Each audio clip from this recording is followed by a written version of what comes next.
My name is Emily Zhao, and I'm 28 years old, and I wish I could tell you this story starts with a tragedy. It doesn't. It starts with something quieter, something that looks harmless from the outside. A family that always had one star and one shadow. I grew up in suburban Minnesota with my parents and my older brother Andrew. From day one, Andrew was the golden child, and I was just there, not abused, not beaten, nothing that makes people immediately take your side. Just erased. Every birthday party was planned around Andrew's preferences. If Andrew wanted a football-themed cake, we had a football-themed cake. If Andrew wanted a cabin trip, we went to a cabin. If Andrew wanted to invite 10 friends, suddenly the house was big enough. When I asked for something simple, like a sleepover or a trip to the mall, my mom would smile like I'd said something adorable and unrealistic. Maybe next time, Em. There was always a next time that never came. When it came to sports, it was almost funny. I played soccer, worked hard, ran until my lungs burned. I still remember the sting of cold air in my throat during fall practices, the mud on my knees, the way I'd check the stands after every goal like maybe someone would be watching. Andrew played football, so mine didn't count. Soccer was cute, football was important. Andrew's games got the whole family. Mine got a text afterward, if I was lucky. How'd it go? Like I'd been at an extracurricular club meeting. And money? God. Money was the loudest silence in our house. I got a part-time job at 16 and saved every penny. I learned how to stretch paychecks, how to pack lunches, how to say no when my friends wanted to go out. I remember standing in the aisle at Target, holding a $12 hoodie, doing the math in my head like it was life or death. Andrew got an allowance. Andrew never worked in high school.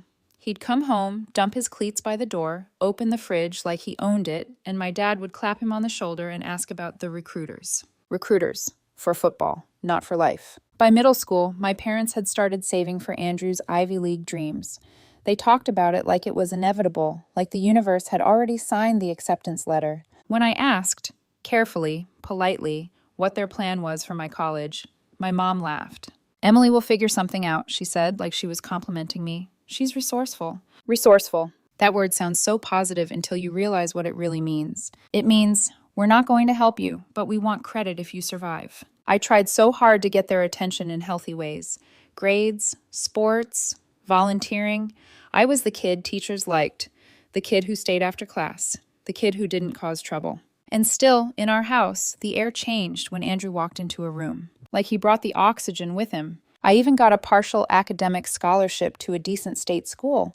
I still remember opening the email on our old family computer, my hands shaking, my heart pounding so hard I thought I'd throw up. I ran into the kitchen, waving my phone like it was proof I mattered. Mom, Dad, I got a scholarship. My mom looked up from the counter.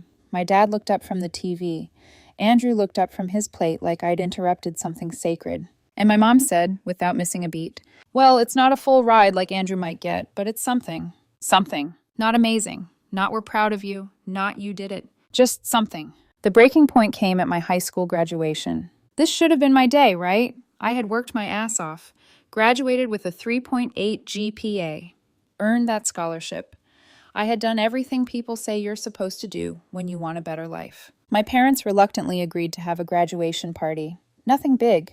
Just family, a few neighbors, a cake with my name spelled correctly for once. And somehow, the entire party turned into a celebration of Andrew. After 2 years of finding himself and working odd jobs, he was finally enrolling as a freshman that fall. They talked about it like it was a comeback story. They asked him what he was most excited about. They asked him what he was planning to major in. They asked him if he'd walk on to the football team. People shook my hand and then turned to Andrew. So Andrew, college, huh? I stood there in my own living room in my own graduation dress, watching my accomplishment dissolve into background noise. At some point, I walked into the hallway just to breathe. And I heard my mom laughing in the kitchen saying, Andrew's always had such big dreams. Something in me snapped, not loudly, not dramatically, just cleanly, like a rope finally giving out. I pulled my parents aside that night, away from the guests, away from the noise. My hands were shaking, but my voice was steady. Do you even care that I graduated? I asked, because it feels like I'm just living in Andrew's shadow. My dad's face went red immediately, like I'd insulted him. Emily, don't start, he said. You're being ungrateful and selfish. My mom jumped in fast, like she always did, smoothing it over while still stabbing me. Andrew is going through a lot right now, she said. Preparing for college. You know how hard that is. I stared at her. And what am I supposed to be preparing for? I asked. Because you've never saved a dime from my education. You've never even discussed my future. That's when they dropped the bomb. They wanted me to take a gap year. Not to travel, not to explore, not to do anything that would actually help me. They wanted me to work, minimum wage jobs, so I could help pay for Andrew's college expenses. Not take out loans for my own education, not pursue my scholarship, literally work to fund my brother's dream school, the dream he wasn't even academically qualified for. I remember staring at them, waiting for someone to laugh, waiting for the punchline. There wasn't one. When I said absolutely not, they didn't negotiate. They didn't ask why. They didn't care what it would do to me. They gave me an ultimatum. You can support this family's decisions, my dad said, jaw tight. Or you can find somewhere else to live. I was 18, freshly graduated. With about $3,000 in savings from my part-time job, the money I'd scraped together while Andrew got handed everything. That night, I packed a backpack with clothes, grabbed my laptop, and left. No dramatic goodbye, no screaming. Just the quiet click of the front door closing behind me, and the sick, hollow feeling in my stomach as I realized they really meant it. I slept on my best friend's couch for 2 months. I learned how heavy shame is when you're trying not to take up space in someone else's home. I found a roommate situation in a sketchy part of town and told myself I was fine, because the alternative was admitting I was terrified. That was 10 years ago. Not a single call, not a single text, not a birthday card, not a "how are you?" Radio silence. Until yesterday. Yesterday my phone rang, and it was my mom. My heart jumped so hard I actually felt dizzy. For half a second I thought, maybe something happened. Maybe someone died. Maybe they finally realized how badly they'd screwed up. I answered. And she said, in that careful, sweet voice she uses when she wants something, "Hi, Emily. I hope you're doing well. I know it's been a long time, but we need to talk." And before she could even finish the next sentence, I felt it. That familiar shift. The one I grew up with. The one that told me, this isn't about you. It never was. I didn't say anything at first. I just held the phone to my ear and let the silence stretch because I wanted, just once, I wanted her to fill it with something real. An apology. A "we miss you." A "we were wrong." Instead, she cleared her throat softly. "So, Andrew's been having a difficult time lately." Of course. Of course that's where we start. Not me. Not 10 years. Not the night they told me to leave like I was disposable. Andrew. I closed my eyes and leaned back against the kitchen counter in my apartment, staring at the skyline through the glass. 30 floors up, floor-to-ceiling windows. The kind of place people point at and say, someone important lives there. And still, somehow, I felt 18 again. Standing in that hallway, waiting to be chosen. "What kind of difficult time?" I asked, my voice flat. "Well," she hesitated, like she was choosing her words carefully, like this was delicate. "His business isn't doing very well." Business. That was new. Last I heard, 10 years ago, Andrew couldn't even commit to a major, let alone run a company. "And your father," she continued quickly, "made some investments that didn't turn out the way we expected." There it was. Not bad decisions, not mistakes, just things that didn't turn out. "We might lose the house, Emily." She let that hang there, like it was supposed to land, like it was supposed to crack something open in me. And I'll be honest, it did. For a split second, I saw it. The house, the hallway, my room, the smallest one, because Andrew needed the bigger one for his trophies. The backyard where I used to sit alone after games. Memory is a dangerous thing. It softens the edges of places that never softened for you. "We were hoping," she continued, her voice dipping into something almost rehearsed. "Well, you always were good with money, and families should help each other in times like this." I actually laughed. I couldn't help it. It wasn't loud. It wasn't dramatic. Just this quiet, disbelieving sound that slipped out before I could stop it. "Are you serious?" I asked. There was a pause. Then, gently, like I was the one being unreasonable, "Emily, blood is thicker than water, and surely you've moved past all that childhood stuff by now." Childhood stuff. I repeated it in my head, turning it over like something rotten. Childhood stuff. Like being told to give up my future didn't count because I was 18. Like being thrown out wasn't abandonment, it was just a phase. I walked across my apartment slowly, my heels clicking against the hardwood floor, grounding myself in something real. Something mine. "You didn't call me for 10 years, I said. Not once." "We didn't want to pressure you," she replied quickly. Too quickly. Pressure. Right. Silence was easier. Silence didn't require accountability. I need time to think, I said finally. And before she could say anything else, before she could layer on guilt or soften it into something palatable, I hung up. The quiet after was heavy. Not peaceful, not calm, just heavy. I stood there for a long time, staring at my reflection in the glass. The version of me they'd never met. The version they didn't help build. Because here's the thing they didn't know. I wasn't the girl with the backpack anymore. I took that scholarship. I worked 3 jobs in college: waitressing, tutoring, and a night shift at a campus IT desk, where I learned more about systems than any class ever taught me. I slept 4 hours a night for 2 years and told myself it was temporary. I graduated debt-free, not because anyone helped me, because no one did. I started at the bottom of a tech company, entry-level analyst, the kind of role people quit after 6 months because it's thankless and exhausting. I stayed. I stayed when it was ugly. I stayed when it felt unfair. I stayed because I didn't have the luxury of quitting. 80-hour weeks, no safety net, no backup plan. At 26, I started my own consulting firm. Everyone told me it was too risky, that I should wait, that I should build more experience. But I knew something they didn't. I knew what it felt like to have nothing. And once you've felt that, risk doesn't scare you the same way. Now, I'm the CEO of a company with 150 employees. We have offices in 3 cities. I sign contracts that used to feel like lottery numbers. And none of it has anything to do with them, which is why their call felt so calculated. Not proud of you. Not we missed you. Just, you always were good with money. I sank down onto the couch and rubbed my temples, trying to slow the storm building in my chest. Because the worst part wasn't the audacity. It was the conflict. Part of me was furious. Absolutely, undeniably furious.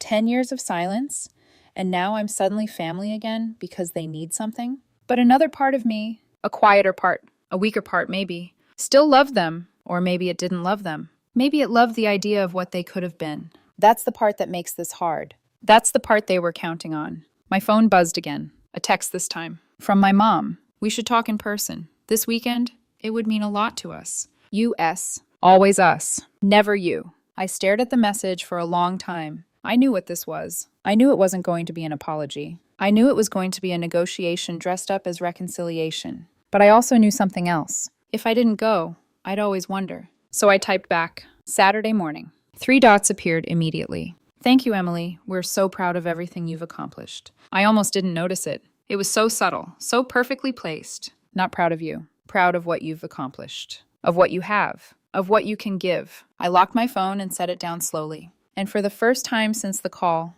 something cold settled into place inside me. Clarity. This wasn't a reunion. This was a transaction. And deep down, I think I already knew how it was going to end. Saturday morning came too fast. I almost canceled twice. Once when I woke up. Once when I was standing in my closet, staring at 2 versions of myself. One in a tailored blazer, controlled, untouchable. And one in something softer, like maybe I still belonged to them. I chose the blazer. Not for them. For me. The drive out to the neighborhood felt wrong. Like I was watching someone else's memory play out through my windshield. The streets were the same. The turns were automatic. My body remembered things my mind had tried to bury. But the house didn't remember me. The yard was overgrown, grass uneven, patches of dirt showing through like something had been scraped away. The paint on the siding was peeling in long strips. The gutters sagged like they were too tired to hold on. It looked smaller, or maybe I just wasn't small anymore. I parked across the street and sat there for a moment, hands still on the wheel, engine running. 10 years. 10 years of silence. And now I was back because they needed something. I turned off the engine, walked to the door, knocked. My mom opened it almost immediately, like she'd been standing there waiting. Emily. She stepped forward, arms already opening for a hug. I let her touch me briefly, light, polite, not warm, not familiar, just contact. She pulled back and looked at me, eyes scanning my face, my clothes, my posture. Oh my goodness, she said, smiling too wide. Look at you. You look so successful. Not we missed you. Not I'm sorry. Just, you look like money. Red flag number 1. I stepped inside. The smell hit me first. Not dirty, not exactly. Just worn, like something that hadn't been cared for in a long time. My dad was in the living room. He stood up when I walked in, like he wasn't sure if this was formal or emotional. Emily, he said, nodding once. Same tone, same distance. Andrew wasn't there. I noticed immediately. Where is he? I asked. My mom's smile faltered for a fraction of a second. He's not ready to face you yet, she said quickly. He's very embarrassed. Right. Of course he was. We sat down, and for the next 20 minutes, I experienced the strangest conversation of my life. Small talk. Awkward, hollow, completely disconnected from reality. They asked about my business, but it was surface level, vague, like they'd Googled successful daughter questions 5 minutes before I arrived. So you're still doing consulting? Yes. That must be busy. It is. They asked where I lived, if I liked it, if I traveled. Not one question about how I survived. Not one question about where I went after I left. Not one. Are you okay? I let it go on longer than I should have. Maybe I was hoping they'd get there eventually. They didn't. So I cut through it. You didn't invite me here to catch up, I said, my voice calm but sharp enough to slice the air. Let's talk about why you really called. And just like that, the masks dropped. My dad leaned forward, elbows on his knees, hands clasped together like he was about to deliver a speech he'd rehearsed. It's been a difficult few years, he started. Here we go. He told me everything in pieces. How he invested their retirement savings into some crypto scheme that collapsed. How Andrew started an import business after college and got scammed by a supplier overseas. How he lost around $200,000, money he didn't have, borrowed against the house through a second mortgage. How my mom lost her admin job during COVID and had been working 2 part-time jobs since. Then came the numbers. Always the numbers. The house still had about $180,000 left on the original mortgage. Another $120,000 from the home equity loan Andrew used. And about $85,000 in credit cards and personal loans. They laid it out like a spreadsheet. Clean. Organized. Detached. Then my mom reached for my hand. We need help, Emily. There it was. No apology buffer. No emotional groundwork. Just, we need help. How much? I asked. My dad didn't hesitate. All of it. Of course. Pay off the mortgage. The equity loan. Help with the other debts, he said. In return, we'll put your name on the deed. You'll have equity in the house. You could even move back in. Your room is still there. My room. The smallest one. The one I got because Andrew needed space for his trophies. I stared at him. I actually waited again for the moment where someone would laugh and say, "We're kidding." No one did. Why? I asked slowly. Do you think I would agree to this? My mom's eyes filled with tears instantly, like a switch had been flipped. Because we're family, she said, and family helps each other. I looked at her, really looked at her. Where was that family loyalty, I asked quietly, when you threw me out for refusing to fund Andrew's education? My dad's expression hardened immediately. That was different, he snapped. You were being selfish. We were trying to teach you responsibility. I let out a small breath, almost a laugh. Responsibility? I repeated. You wanted me to give up my scholarship so Andrew could go to a school he wasn't even qualified for. How is that teaching me anything except that my future didn't matter? My mom jumped in, voice trembling. We made mistakes, Emily. We can admit that now. We're older. We understand things differently. Can't you forgive us? There it was. The word. Forgive. Thrown out like it was simple. Like forgiveness doesn't require accountability. Then it got worse. They started praising me. Suddenly, I was always so driven, always so special. They knew I'd succeed. A complete rewrite of history. Like the past 10 years had been a strategic plan instead of abandonment. And then my dad leaned back like he was about to close a deal. We're not asking for charity, he said. This is an investment opportunity. Property values here have gone up 40% since you left. You'd be buying into equity. I almost laughed. They were pitching their desperation. As a business deal. I leaned forward slightly. Where's Andrew? I asked. Silence. Thick, immediate, telling. Why isn't the golden child saving the family? My mom's face crumpled. Andrew is going through a very difficult time right now, she said softly. The business failure really affected his confidence. His confidence. I felt something in my chest go cold. I stood up. His confidence, I repeated. My dad's tone shifted, sharper now. Emily, you're being cruel. Andrew is struggling with depression and anxiety. This isn't the time to hold grudges. Cruel. That word hit harder than anything else they'd said. Because suddenly, I was the problem. Not the favoritism. Not the abandonment. Not the 10 years of silence. Me. I looked at both of them, really seeing them for the first time without the filter of hope.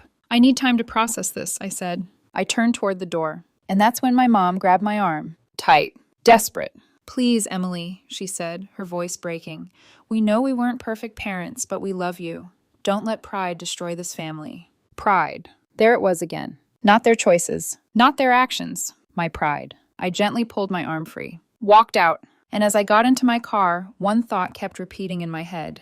Not loud, not emotional, just clear. They hadn't changed. They'd just gotten desperate. And desperation doesn't create truth. It reveals it. I didn't go home right away. I drove. No music, no destination. Just the hum of the engine and the replay of every word they said, looping over itself until it lost meaning. By the time I got back to my apartment, the anger had settled into something sharper. Focus. If they were going to treat this like a transaction, then I was going to look at it like one. I spent the next 2 days digging. Public records are funny like that. Cold, factual, impossible to argue with. No emotions, no rewritten history, just numbers and timelines. The house was already in foreclosure. Not might lose it. Already in the process. Andrew's business? Registered in 2019. Dissolved in 2021. 2 years. That was it. I found court filings tied to my dad's investment losses. Enough to confirm it wasn't just bad luck, it was reckless. But the part that stayed with me was Andrew. I found his social media. It wasn't hard. And what I saw didn't match the story they'd told me. Up until about 8 months ago, he was living like nothing was wrong. Expensive restaurants, trips to Mexico, bottle service, smiling selfies, a brand new BMW. This wasn't a man crushed under the weight of a struggling business. This was someone who didn't think the fall would ever come. And when it did, he expected someone else to catch him. I closed the laptop slowly. And for the first time since Saturday, I felt something close to certainty. I think I knew what I was going to do. I just hadn't said it out loud yet. Wednesday evening, my doorbell rang. I almost ignored it. I don't get unexpected visitors. Everyone in my life knows better. But something, instinct maybe, made me check the camera. And there he was, Andrew. 10 years. 10 years. And the first time I see my brother again. He's standing in my building lobby like he belongs there. He looked different, heavier, tired, a patchy beard like he'd given up halfway through trying. His polo shirt was wrinkled, stretched at the buttons. Nothing like the golden boy quarterback I remembered. For a second, just a second, I saw him as human. Then I remembered everything else. I opened the door, but I didn't step back. He tried to smile. "Emily," he said quickly, "we need to talk. Can I come in?" I stayed exactly where I was. "We can talk right here." His eyes flicked past me, taking in the apartment behind me. The open space, the view, the quiet kind of luxury that doesn't need to prove itself. And I saw it, that flicker. Not admiration, resentment. He shifted his weight. "Look, I know things were weird between us growing up," he said, like he was describing a scheduling conflict. "But this is about family survival now. Mom and Dad are destroyed." Weird. I felt my jaw tighten. Weird, I repeated. "Is that what we're calling it?" He rolled his eyes. Actually rolled his eyes. "Come on, Emily. You always were dramatic about that stuff, so you got less attention. Big deal. Lots of kids deal with that." There it was. No accountability. No awareness. Just dismissal. I felt that old heat rise in my chest, the one I thought I'd buried somewhere along the way. "Less attention?" I said, my voice steady in a way that surprised even me. "They threw me out of the house for refusing to fund your college education. They chose you over me. Explicitly." "They were trying to help me succeed," he shot back, louder now. "And look how that turned out." He laughed. A short, bitter sound. "My business failed. I'm broke. And you're living in a place like this." He gestured behind me. "Maybe they should have invested in you instead." That was it. That was the closest he got to self-awareness. Not they were wrong. Just, they bet on the wrong person. "You didn't answer my question," I said. "Why didn't any of you reach out in 10 years? Why only now?" His expression hardened. "Because you left," he said. "You made it clear you didn't want to be part of this family." I blinked. "I was 18, I said slowly, "and homeless, because of their ultimatum." He stepped closer, lowering his voice like we were negotiating something. "Look, I don't care about rehashing old drama," he said. "I care about my parents not losing their house. You make millions, Emily. This is pocket change for you." And there it was. Not concern. Not regret. Math. They'd done the math. Researched me. Calculated what I was worth. And sent Andrew to close the deal. Even now, he wasn't my brother. He was their closer. "Even if I could afford it," I said, "why should I?" His face changed. Subtle, but real. "Deserve?" he repeated. "They're your parents, Emily. They fed you, housed you for 18 years. You owe them." I felt something inside me go very, very still. "I owe them exactly nothing," I said. "Not after they chose your future over mine." He scoffed. "You're pathetic," he said. "Still bitter about high school hierarchy, while real people are losing everything." That word, Pathetic. It didn't hurt the way it used to. It clarified things. I stepped back, started closing the door. We're done here. He moved fast, putting his hand against the door to stop it. Wait, Emily, wait, he said quickly. I'm sorry, okay? I'm stressed. I said things wrong. Can we just talk about this like adults? There it was, the switch. Aggression to apology in under 3 seconds. Desperation. But it was too late. Tell Mom and Dad this, I said, meeting his eyes. If they want to have a real conversation about rebuilding a relationship, they can call me in 6 months, after they've figured out their own problems. I pushed the door closed, locked it, and stood there for a moment, listening to the silence on the other side. Then I walked to the window, watched through the security camera feed as he stood in the lobby for 5 minutes. Not leaving, just standing there, like he was trying to figure out which version of me he'd just met, the one they remembered, or the one they couldn't control. That wasn't the end of it. It was just the beginning, because 2 days later, they escalated. And this time, they didn't come to my home. They came to my world.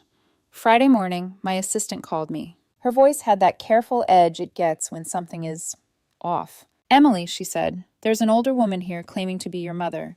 She doesn't have an appointment, but she says it's an emergency. I closed my eyes. Of course, home didn't work. So now they were here, at my office, in the middle of my world. Send her up, I said after a second. Not because I wanted to see her, because I wasn't going to let her create a scene in my lobby. I heard the elevator doors open a minute later. Soft footsteps. Hesitant. When she walked into my office, she looked smaller than I remembered.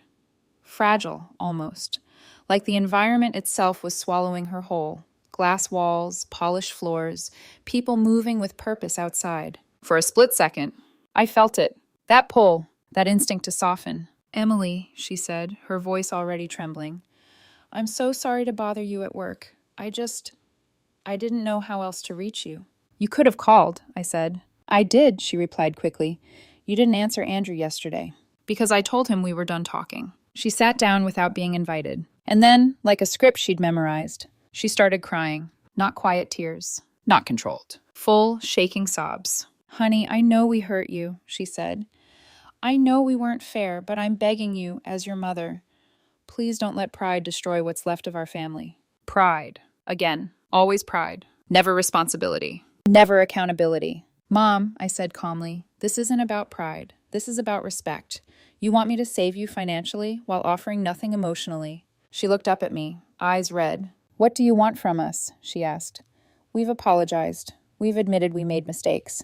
I tilted my head slightly. When? I asked. She froze. You've said you weren't perfect, I continued. You've said you made mistakes, but you've never actually said the words. Silence. Heavy. Uncomfortable. Finally, we're sorry for how things happened when you were 18, she said. How things happened. Like it was weather. Like it just occurred.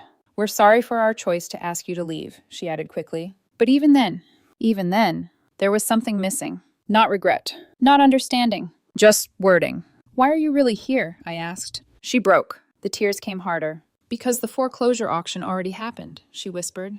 The sheriff's sale was last month. We're in the final redemption period. We have 30 days before we have to turn over the keys. There it was. The truth. Not might lose the house. Already lost it. Time was just running out. Please, Emily, she said, reaching across the desk. I'll do anything.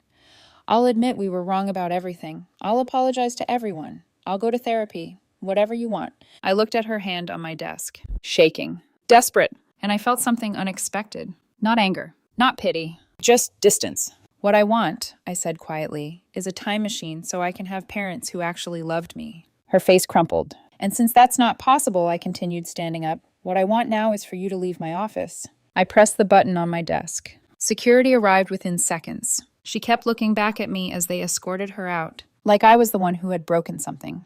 That night, my phone lit up. 17 missed calls, all from my dad. 17. I didn't answer any of them. But I listened to the voicemails, each one a little different, each one a little worse. First, guilt. Emily, please, we're running out of time. Then frustration. I don't understand why you're being so difficult.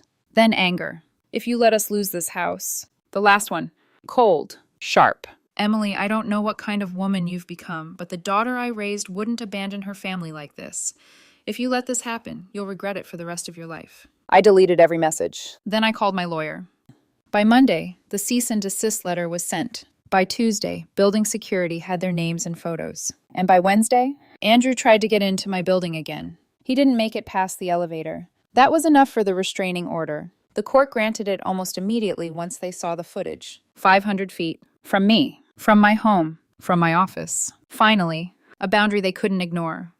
I thought that was the end. I was wrong. Because 2 days later, I received a certified letter, handwritten, from my dad. I read it once, then again, then a third time, and each time it said the same thing, just with different words. No real apology, no accountability, just pressure, guilt, and numbers. They didn't need $300,000 anymore. They could work with $150,000, like they were negotiating a price, like I was a bank. They even used my mom's health. She'd gone to the hospital with chest pains. Stress, he wrote. We can't be sure. I called the hospital. She'd been treated and released the same day. An anxiety attack. She was fine. They used it anyway.